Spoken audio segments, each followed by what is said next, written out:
2024వ సంవత్సరం జూన్ 4వ తేదీన ఎన్నికల ఫలితాలు వచ్చిన మరుసటి రోజు నుంచి జగన్మోహన్ రెడ్డి గారు ఈ రాష్ట్ర ప్రజలపైన ఈ రాష్ట్ర యువతపైన కక్షగట్టి తన ఆనందాన్ని పొందడం జరుగుతూ ఉంది.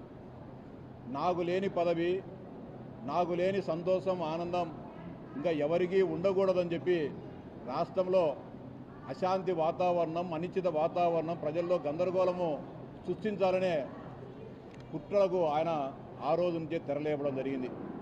ఆ కుట్రలకు పరాకాష్ఠగా గత ఏడాది అత్యంత పారదర్శకంగా, అత్యంత నిజాయితీగా జరిగిన ఉపాధ్యాయ నియామకాల్లో వాళ్ళు ఉద్యోగాల్లో చేరి ఏడాది తరువాత ఇప్పుడు డిఎస్సిలో అక్రమాలు జరిగాయి, అన్యాయాలు జరిగాయి, డబ్బులు చేతులు మారాయని చెప్పి జగన్మోహన్ రెడ్డి, ఆయన వందిమాగాదులు, ఆయన మీడియా అసత్య ప్రచారాలు చేస్తూ ఉపాధ్యాయ లోకంలో వారి ఆత్మస్థైర్యాన్ని దెబ్బతీసే విధంగా, అదేవిధంగా భవిష్యత్తులో ఉద్యోగాలు పొందాలనుకునే వాళ్ళు, కష్టపడి చదువుకుంటున్న వాళ్ళు, వాళ్ళల్లో అనుమానాలు రేకెత్తిచ్చే విధంగా, వారు ఆందోళన చెందే విధంగా జగన్మోహన్ రెడ్డి గారు కుట్రల మీద కుట్రలకు పాల్పడడం జరుగుతోంది.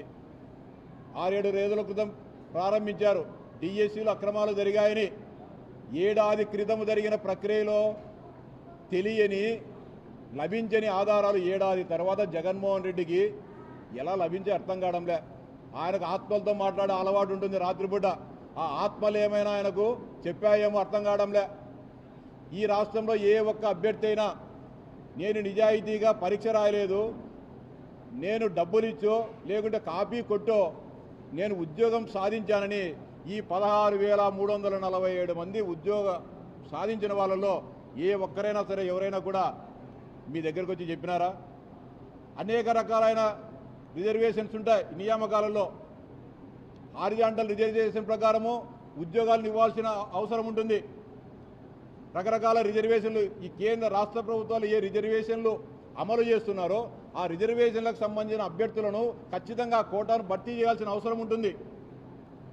ఇంత పారదర్శకంగా ఈ నియామక ప్రక్రియ జరిగింది. ఇంకా ఏం చెప్తున్నారు? మార్కులు వివరాలు ఇవ్వలేదు, ర్యాంకులు ఇవ్వలేదు అని చెప్పి చెప్తున్నారు.